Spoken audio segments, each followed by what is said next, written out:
Welcome to the Star Sailors League and the Qualcomm 2013 Star World Championship, hosted in the US sailing mecca, San Diego. 10 Star World Champions are among the few sailing stars that compete here. One race was scheduled for the first day of the event, and the fleet spread along the starting line, with the breeze building from the west, offering some great conditions for the 66 teams. USA's Ledbetter and Morton were the first to head for the right side of the course, having on top of them Mike and Matt Dorgan from USA and Fleckenstein and Mulder from Canada. At the weather mark, Reynolds and Haenel were in the lead, with Campbell and von Schwartz right behind them. The Brazilians Grael and Concalves were in 4th place, just behind Brun and Tahar from the USA. While Brun and Tahar were struggling to maintain their 3rd place, Campbell rounded on top at the bottom gate, with Grael now in 2nd. Positions 3rd through 10th had a close rounding, meaning that it would be a challenging upwind for the teams, and the tactical game was now on, a typical characteristic of star-class races. In the middle of the upwind, Grael was still 2nd, securing his position by always keeping himself between the mark and his opponents. So at the windward mark, Campbell rounded 1st, with the Brazilian breathing down his neck. McCausland and Trinta from USA managed to move up to 3rd in front of Brun and Tahar.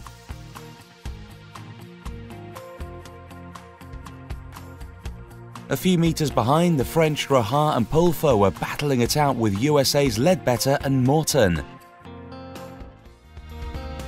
During the 2nd downwind, the pressure had increased and was now averaging 12 knots, offering some great conditions for the teams. Grael and Concalves managed to pass in front and extend their lead even further during the last upwind to score a bullet. A great start at the opening race of this World Championship. Both of them seemed satisfied with their performance. In 2nd place, it was McCausland and Trinta that chose the right side during the upwind and overtook Campbell and Schwartz that finally finished in 3rd.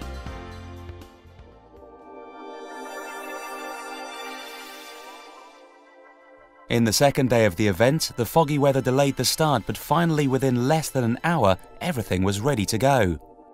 At the start line, the majority of the teams chose to keep together on windward, a repeat of the choices made yesterday by most of the competitors. The teams were then aiming to head to the more favourable right side of the course. The Ukrainian team, Grayev and Kusnier, were among the first of the boats to head to the right, with the Germans Merkelbach and Bartel to leeward of them. At the windward mark, it was the duo of Ledbetter and Morton who rounded 1st, followed closely by the Swiss team Chantony and Ducamum, who followed them in 2nd, with the Germans tight on their tail in 3rd. The wind was stronger during the 2nd day, and as the fog started to clear, the breeze began to build, making for some ideal conditions for the 66 competitors sailing here in San Diego.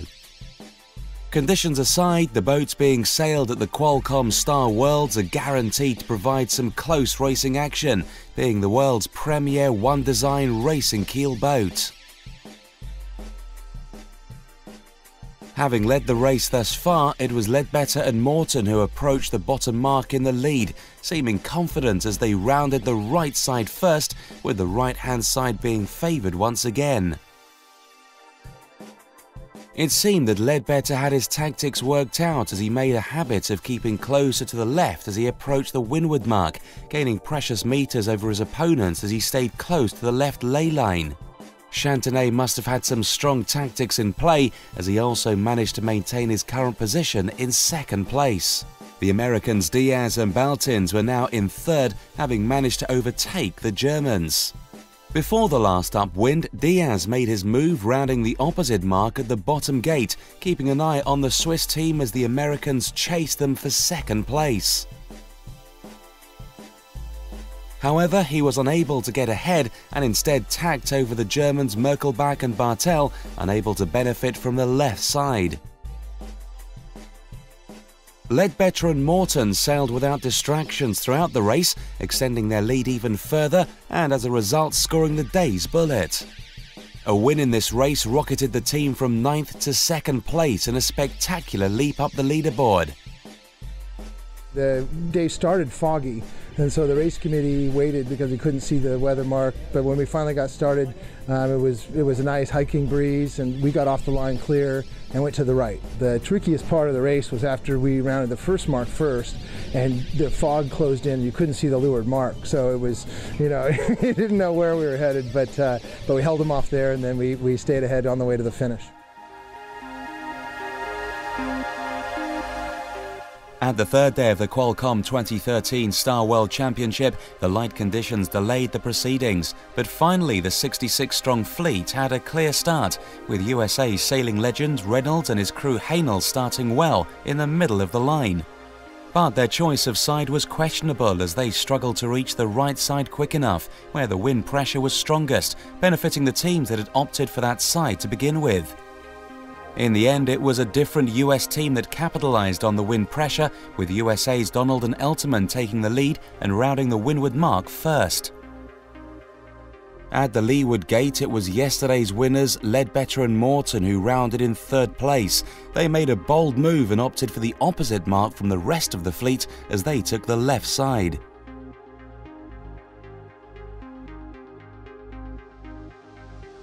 McCausland and Rohan kept to the right side of the course, aiming for the statistical advantage of the last 2 days that proved the right to be paying. However, today it was more about finding the erratic wind gusts than getting to the correct side, and as soon as the boats tacked, it was Ledbetter who was ahead, coming from the left-hand side. He rounded on top with a safe lead from Rohan, who was now in 2nd, trying to repeat his performance from yesterday. To score 2 bullets at the Star World's Championship would be an exceptional achievement, and one that all skippers would be aiming for.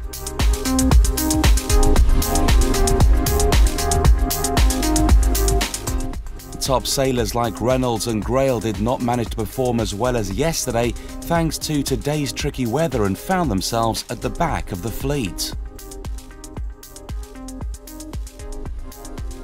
As the boats came to the last downwind leg, it was Ledbetter that tried to repeat his strategy from the previous upwind and headed again for the left side. Rohan stuck to his choice and went with the opposite mark at the gate. It was a choice that paid off as former world champion Rohan and his crew Pulfer crossed the finish line on top, scoring the day's bullet. But let's hear from Rohan himself. Yeah, it was a very exciting race on the 3rd day of the World Championship here in the Star class. The final decision was on the last downwind, which side of the course will be favored, and they chose to go offshore, and we decided again to play the right, and we succeed to have a pretty good wind and nice angles at the end. With the championship halfway through, it was now Ledbetter at the top of the overall rankings. Many teams were close in points, and without a discard yet, it remains to be seen who's going to take the top spot on the last day. The top teams were fully focused on winning this championship and claiming the prestigious cup. Home to Lowell North, the world's most successful star sailor, with 12 Star World medals under his belt, 5 gold and 1 Olympic gold medal, the San Diego Yacht Club was the host of the Qualcomm Star Worlds. With the wind stronger at the 4th day, the fleet was packed at the windward side of the starting line. Day's 3 winners, the French Rohan and Pulfer, had the best start positioned in the middle of the line, and they soon tacked to head to the right side of the course. They made an easy job of being the first boat to the windward mark, followed closely by the 2nd in overall ranking, the USA's McCausland and Trinta.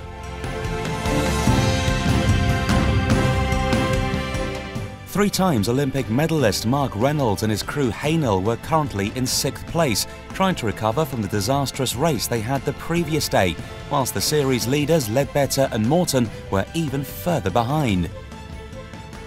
The weather was very consistent today in both strength and direction, always favouring the right side. At the leeward gate, the 2 leaders, Rohan and McCausland, had a safe lead from the rest of the fleet, but were very close together, battling it out as they rounded the left mark. Rohara was the first to tack, heading to the right again, with McCausland tacking right straight after him. The rest of the fleet had a packed rounding, with everyone jostling for position at the gate.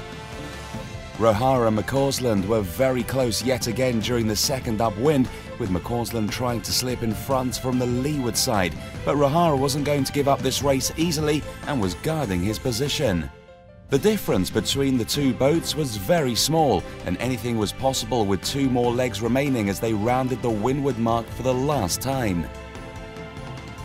The surprise came from Reynolds and Hayner, who had managed to climb into 3rd place overall, putting their years of experience into action. The Star class has a great list of competitors, and the fact that sailors of all ages are able to race makes it possible for lots of Olympic and world medalists to be here and keep the sailing level to a high standard. Rohara now had a safe lead, which he carefully guarded from McCausland as they both headed to the finish line. A second bullet for the French Rohara and Pulfer at this championship means they are strong candidates for a podium spot at the end of the week. Their excitement could not be hidden as they crossed the finish line. McCausland scored his 3rd second place in the championship and managed to climb to the top of the overall leaderboard, with another 2 Americans completing the podium places. The penultimate day of the Qualcomm Star World Championship was a defining one, as the teams were allowed to discard their worst score after today's racing. There was action from the word go, with a packed start that saw many of the teams jumping the gun. With one race being discarded, the difference in points between the teams would lessen, and those at the bottom of the pack would see their standings improve. So with this in mind, the pressure was on for the competitors as the competition was set to get tighter. At the windward mark, it was the 3 American teams who rounded first, with Diaz and Bultins first, Campbell and von Swart second, and Brun and Tahar following close behind them in 3rd. Further back in the fleet was the day's 4 race winners, Rohara and Pulfer. They would need to perform well if they wanted to hold on to a top spot on the overall leaderboard. All the teams will be racing at their best, but it's when the boats are so close together at roundings as seen today that experience comes into play, and the best of the athletes find they're able to climb up the rankings in just a few manoeuvres. Later in the race, the wind started to ease off, but Brun and Tahar had a good downwind leg, managing to round in front at the leeward gate with Diaz following them, while Campbell chose to round the opposite mark and head to the right. Campbell's choice to opt for the right clearly paid off, as he managed to slip into 1st place as he rounded the gate for the 2nd time, extending his lead enough to have a safe distance from Reynolds, who was currently in 2nd place, and Rohara in 4th. But the last upwind would be a crucial one. Yesterday's series leaders, McCausland and Trinta, were in 6th place, and the weather was shifting to the left. It was almost a straight line to the finish.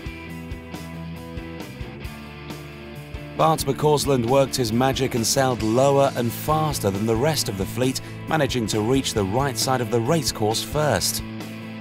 As soon as he tacked, he was already in 2nd place behind Campbell, a strong indicator that he was still in the running for a gold medal in this championship. Campbell finally crossed the line first, but it was McCausland and Trinta with a spree of 2nd places that sit firmly on top of the leaderboard at the end of the day, having only the French team Rohara and Pulfer threatening them in the final day's last race. It was a long race, almost 3 hours. It was really wild conditions. We had the whole variety with the crew over the rail and with no wind at all, and I don't know, we got out and we weren't going to give it away this time. We led a race earlier in the week, and so we were ready to take this one if they were going to give it to us. So we're going to come home with hopefully some good hardware for San Diego Yacht Club tomorrow, hopefully. We're going to work really hard to put up another good score. With the gold medal still at stake, the last race was going to be a critical one. Lot of pressure for the competitors that had tried to succeed last year's winners, Robert Scheid and Bruno Prada, at the 2013 Qualcomm Star World Championship. During the final day of racing at the Qualcomm Star World Championship 2013, the atmosphere was electrifying. A clear start saw the fleet spread along the line. With the top 8 boats very close in points at the overall ranking, it would be a tactical game between them. The breeze was stronger than every other day, offering a great spectacle as crews were hiking hard and the boats were sailing fast to the upwind mark. The right side was again the favourable one as the team soon tacked and headed there as the wind was stronger. First to reach the windward mark was the American Diaz with crew Boltons, followed by the Brazilians Pascalato and Boning. Closely behind them in third place were yesterday's race winners Campbell and von Swartz, with Rohar and Pulfer on their tail in fourth. Campbell was very close to a podium finish, and Rohar could be seeing gold with his main opponent, McCausland, outside top 20 boats. An exceptional downwind leg for Rohar saw him rounding in second place behind Diaz and getting this way one step closer to his second gold medal in a Star World Championship. Further back inside the top 10 boats was Reynolds and his crew Haenel, closely following and ready to strike back, aiming for a medal too. What happened after could not be described, as the wind dropped dramatically, shifting to the left and shuffling the fleet radically.